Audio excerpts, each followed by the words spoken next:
This is Donoso Negosyante and welcome to our vlog. So ngayon guys, andito po kami sa Manila, sa Malate po kami. Pasyal po kami papuntang Baywalk.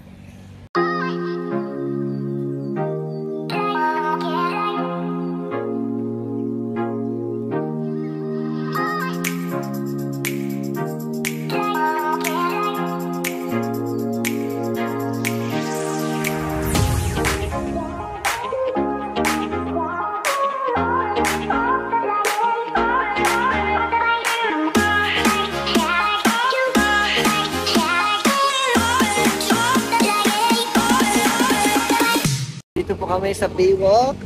So yung anak ko super excited. Nakakita kasi siya ng truck. So yan po ay nakita niya. Yung favorite niya nga trucks. So ano pangalan niyan, bibi? Tractor? Bulldozer? Ano ba yan? So backhoe. Backhoe pala. Backhoe. So yun talaga paborito niya. It's our first time together dito sa Manila. So first time talaga namin ni Leia na dito talaga sa Metro Manila kami pasyal. Kasi dinala ko si Leia dito, ano din yun, convention din, parang lecture, sa ano kami, sa EDSA kami, EDSA Shangri-La. So ngayon, first time namin dito sa Metro Manila talaga. So baka pupunta kami ng Luneta, pasyal ko si Leia sa Luneta din. Horse! Yeah, tigil, horse! Hey guys, nakapunta na kami dito sa Dolomite, na saan sa Manila Bay. Ay, asawa ko. Baby, say hi! Enjoy si CJ. Enjoy. Yay! Na kami guys. Nasa ano na kami? Dagat na kami. Pero medyo hindi naman hindi maputi.